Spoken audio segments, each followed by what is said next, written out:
السلام علیکم ورحمۃ اللہ۔ سن 2011 میں آپ جانتے ہیں کہ سلمان تاثیر کو واصل جہنم کیا تھا حضرت عاشق رسول غازی ملک ممتاز حسین صاحب قادری شہید رحمۃ اللہ علیہ۔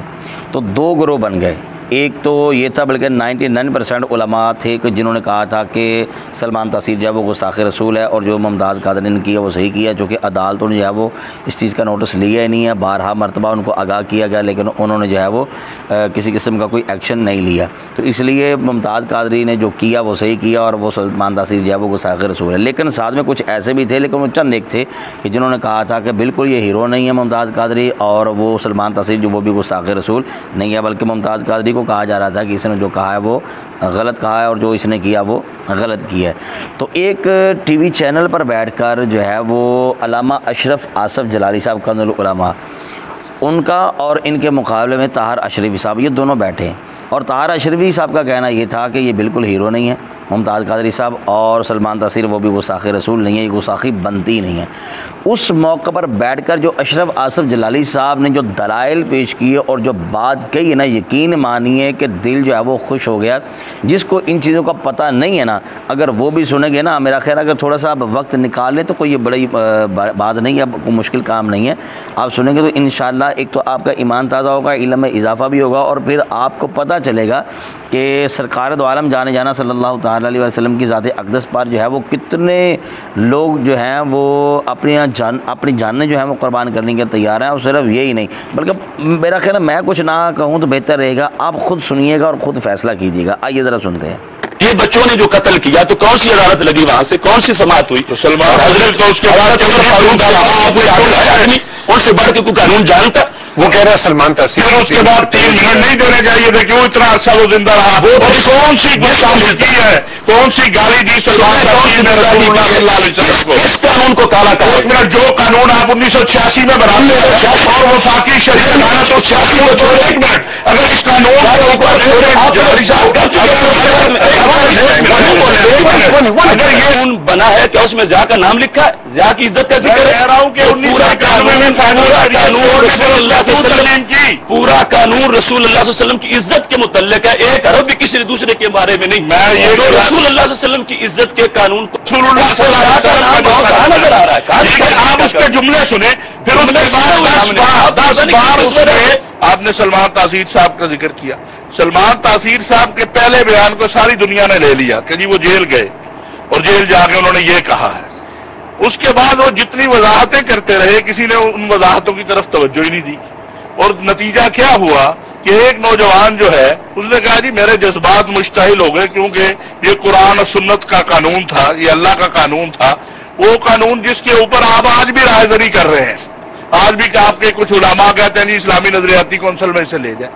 تو میں نے پہلے دن سے گزارش یہ کی کہ آپ دیکھیں رسول اللہ صلی اللہ علیہ وسلم نے اور قرآن و سنت نے جو حدیں متعین کی ہیں، آپ ان حدوں کی تو بات کریں۔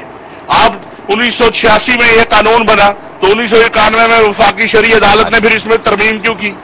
یہ تو اللہ کے رسول کا قانون ہے، تو پھر انسان کو کیا اختیار ہے؟ اصل میں بات یہ ہے کہ ہم چاہتے ہیں کہ جو بات ہم نے کسی سے سنی ہے اس کی تشریح بھی ہم کریں، اس پہ اپنا موقف بھی ہم دیں، مفتی بھی ہم ہوں، قاضی بھی ہم ہوں، میڈیا والا بھی ہم ہوں۔ یہ میں سمجھتا ہوں یہ رویہ ہمارا درست نہیں ہے۔ یہ مجھے بتائیے پھر یہ قادری ہیں جنہوں نے قتل کیا ہے سلمان تاثیر کا، آپ کیا فیل کرتے ہیں کہ ہمیں کیا میسج دینا چاہیے کہ ایک کولڈ بلڈڈ مرڈر ہو رہا ہے، کیا اس کو ہم اپریشیٹ کریں یا کنڈیم کریں؟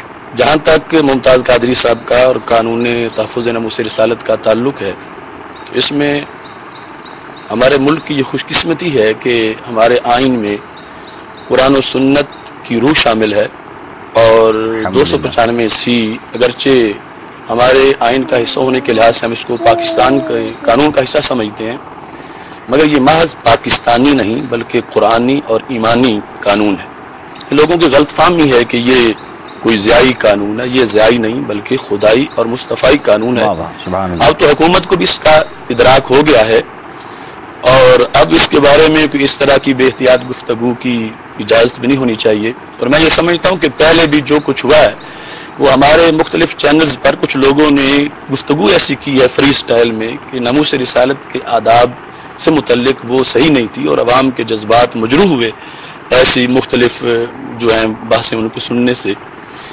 یہ بات طے شدہ ہے کہ عشق رسول صلی اللہ علیہ وسلم مومن کی میراث ہے، اور مومن اس کو اپنی سب سے بڑی پونجی سمجھتا ہے. لیکن جس وقت اس کے سامنے توہین رسالت کا کوئی جرم ہو جاتا ہے یا کسی کے بارے میں مصدقہ طریقے سے اطلاع ملتی ہے، اس کے جذبات کا مچلنا یہ ایک طبعی امر ہے. اشرفی صاحب کہہ رہے تھے کہ کوئی تصور نہیں کر سکتا، یہ تو شاید انہوں نے قرآن و سنت یا تاریخ کا مطالعہ نہیں کیا ہوگا. یہ کتاب الفتوح میں لکھا ہے، سیدنا صدیق اکبر رضی اللہ تعالیٰ عنہ نے جو تاریخ الخلفاء میں بھی ہے، مہاجر بن ابی امیہ کو خط لکھا تھا، تو انہوں نے کہا من تعاطى ذلك من مسلم فهو مرتد ومعاہد فهو محارب، کہ جو توہین رسالت کرے اگر وہ پہلے مسلمان تھا تو مرتد ہو گیا، اور اگر ذمی تھا تو وہ اس نے ذمہ خود توڑ دیا. تو اب اگر کوئی کر ہی نہیں سکتا تو امیر المومنین کو یہ اپنا خط بھیجنے اور سلطنت میں یہ اپنی طرف سے ایڈوائس کی ضرورت کیا تھی؟ ایسا ہو جاتا ہے اور پھر ہی حادثہ ہوتا ہے. جہاں تک ممتاز قادری صاحب کے کیس کا تعلق ہے، میں یہ سمجھتا ہوں کہ وہ ہیرو ہیں، اور اس پر میرے نزدیک دلائل قرآن و سنت سے. میں سر فہرست اتنا بتانا چاہتا ہوں، امام ابشیحی کی کتاب جس کا نام مستطرف ہے، اس کے 75ویں باب کی دوسری جلد میں یہ لکھا ہے کہ بحرین کے علاقہ میں دور فاروق اعظم رضی اللہ تعالیٰ عنہ میں کچھ بچے ہاکی کھیل رہے تھے، تو گیند اچھلی، قریب پادری تھا، اس کو جا لگی. جب وہ گیند لگی تو انہوں نے گیند پکڑ لی، بچے مانگنے گئے تو پادری نے دینے سے انکار کر دیا. تو ایک بچے نے کہا سألتک بحق محمد الا رددتها الینا، کہ میں اگر تم ویسے نہیں دیتے تو میرے نبی علیہ السلام کے نام کے صدقے مجھے گیند دے دو. یعنی ان کا یہ عقیدہ تھا کہ یہ نام لیں گا تو کام ہو جائے گا. لیکن وہ پادری چڑھ گیا، اس نے آگے نام پاک کی توہین کر ڈالی. فاقبلوا الیہ بسوالی، جی بچے ہاکیاں لے کے چڑھ گئے، انہوں نے دن دہاڑے اسی وقت پادری کو قتل کر دیا. یہ کیس سیدنا فاروق اعظم رضی اللہ تعالیٰ عنہ تک پہنچا کہ بچوں نے ماورائے عدالت خود ہی فتوے دے کے خود ہی نافذ کر لیے. تو آپ تو نیل کے کنارے پر کتے کا بھی خیال کرتے ہیں، تو لہٰذا ان بچوں کو پھانسی دی جائے. یہ کون سے سال کی بات ہے؟ یہ دور فاروق اعظم رضی اللہ تعالیٰ عنہ کی بات ہے، صحابہ کا بھی عہد ہے، بعد کی بات نہیں. اس وقت ہاکی ہوتی تھی؟ ہاں، تو سوالیج سول جان کا لفظ، یعنی جو کھنڈی نما چھڑیاں ہوتی ہیں، آج کی جدید ہاکی سیالکوٹ کی تو نہیں بنی ہوگی، میں وہی سوچ رہا تھا. سنی نہیں کہتے فاروق اعظم رضی اللہ تعالیٰ عنہ ان بچوں کا فیصلہ کیا کیا تاکہ ان ساری باتوں کا جواب آ جائے. حضرت عمر رضی اللہ تعالیٰ عنہ نے کہا الان عز الاسلام، ان بچوں کے اقدام سے اسلام غالب آ گیا. کیوں؟ ان اطفالا صغارا شتم نبیہم، چھوٹے چھوٹے بچوں کے سامنے ان کے نبی علیہ الصلوۃ والسلام کو گالی دی گئی. غاضب، وہ غصے میں آ گئے، وانتصروا له، انہوں نے بدلہ لے لیا. فاحضر دم الاسقف، انہوں نے کہا کہ ان بچوں کو پھانسی بھی نہیں دی جائے گی، جیل میں بھی نہیں ڈالا جائے گا، اور کسی طرح کی ان سے ناراضگی نہیں کی جائے گی. سلمان کیا؟ اب اس میں مجھے اشرفی صاحب آپ بتائیے کہ پھر اس کی بھی ایک میڈیا ہائپ بنے گی نیچرلی، کیونکہ ایک کا ایک اپنا ویو پوائنٹ ہے، دوسرے کا اپنا ویو پوائنٹ ہے. ایک آدمی کہتا ہے کہ کول بلڈڈ وہ جا رہا ہے، اس کو اٹھا کے اسی کے گارڈ نے مار دیا، تو یہ ہیرو ہے کیا ہے؟ میں گزارش کروں، خود ہی جلالی صاحب نے کہا کہ جی مرتد سمجھا جائے گا جو مسلمان گستاخی رسول کرے. پہلی بات ہے کہ سلمان تاثیر نے کوئی گستاخی رسول نہیں کی. دوسری بات ہے مرتد کے پاس آپ اس کو موقع دیں گے، آپ اس کو کہیں گے کہ دوبارہ واپس آنے کے لیے اسلام میں. سلمان تاثیر کے پاس کون سے لوگ گئے؟ اور پھر پی جے میر صاحب عام ریکارڈ ہے، مولانا فضل الرحمان، مولانا ابوالخیر زبیر، یہ سارے حضرات کہ سب نے پہلے دن کہا کہ جی کسی بڑے عالم نے یا مستند عالم نے، اب میں گلی محلے کے مفتی کی بات نہیں کر سکتا ہوں، میں اس کو مفتی کی تو ہے ہی نہیں، یہاں مفتی کتنے ہیں وہ ڈھونڈنے پڑیں گے، کہ انہوں نے سلمان تاثیر کے قتل کا فتویٰ نہیں دیا. میرے نزدیک جو کسی انسان کو قتل کرتا ہے وہ قاتل ہے، میں اسے ہیرو نہیں قرار دے سکتا، اس لیے کہ اس نے ایک انسان کو قتل کیا ہے. انہوں نے اشرفی صاحب نے مرتد کا ذکر کیا تو فتاوی کردری، فتاوی حسب المفتین، غایت الحواشی، میرے پاس 10 ماخذ ہیں کہ مرتد کی 2 قسمیں ہیں. ایک مرتد وہ ہے جو سمپل مرتد ہے، توہین کے بغیر ہوا. دوسرا مرتد ہے جو توہین رسالت سے ہوا. جو اس توہین کے بغیر ہوگا اس کو 3 دن دیے جائیں گے، اور جو توہین کر کے ہوئے اس کو 3 منٹ بھی نہیں دیے جائیں گے. اب یہ بچوں نے جو قتل کیا تو کون سی عدالت لگی وہاں سے، کون سی سماعت ہوئی؟ تو سلمان حضرت تو اس کے بعد ان سے بڑھ کے کوئی قانون جانتا؟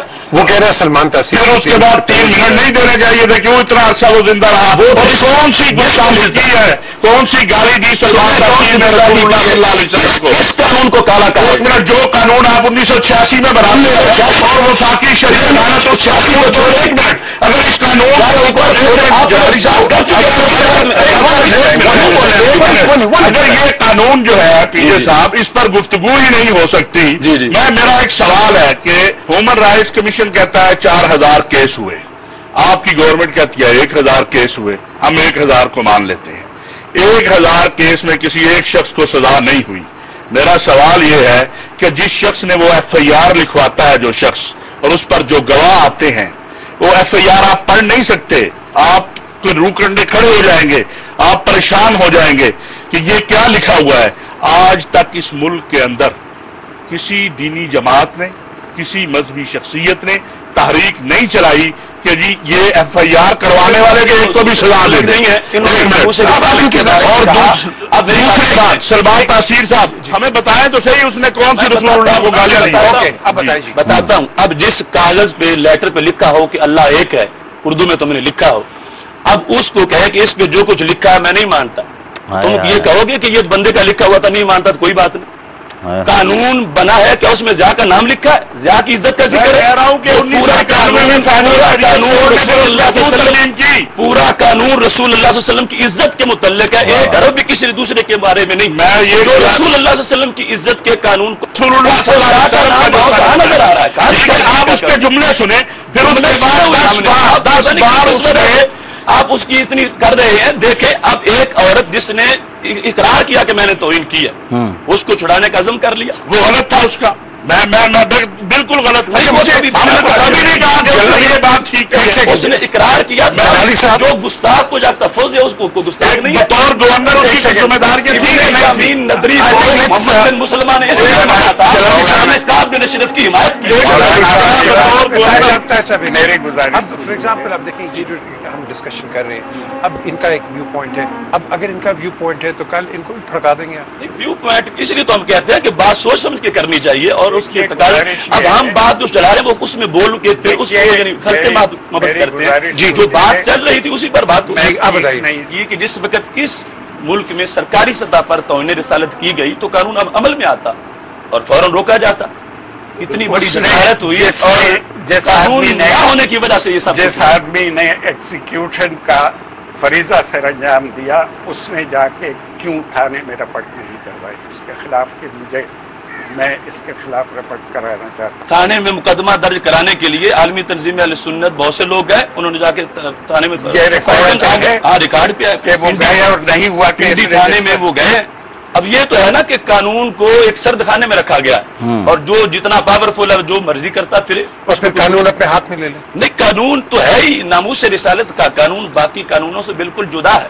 ڈلالی صاحب نے بڑا کلیئرلی کہا ہے کہ نیچرلی یہ جو ایک مرڈر ہے یہ ایک ہیرو کا کام ہے، اب اس پہ ایک نئی ڈیبیٹ ہے۔ ایک بات میں جو ہے یہاں پہ لازمی کہنا چاہوں گا کہ علامہ اشرف آصف جلالی صاحب یہ وہ واحد ہستی ہیں کہ جنہوں نے ہر میدان میں، چاہے وہ ناموس رسالت کا مسئلہ ہو، ناموس اصحاب رسول کا مسئلہ ہو، ناموس اہل بیت رسول کا مسئلہ ہو، یا ناموس اولیاء کا مسئلہ ہو، جس انداز میں اس بندے نے پہرا دیا ہے نا، یقین مانیے کہ اس بندے کی آنے والی نسلوں کو بھی سلام ہے۔ اللہ تعالیٰ ان کو جو ہے وہ حاسدوں کے حسد سے محفوظ فرمائے۔ ہر اعتبار سے انہوں نے ہر کسی کے ساتھ ٹکر لی ہے، اور بس اب اللہ ہی جانتا ہے کہ ان کا مقام اللہ کریم کی بارگاہ میں کتنا ہوگا۔ ہمارے چینل کو سبسکرائب لازمی کیا کریں، اور جو اچھی باتیں ہوتی ہیں ان کو آگے شیئر کرنا نہ بھولیے گا۔ السلام علیکم ورحمۃ اللہ وبرکاتہ۔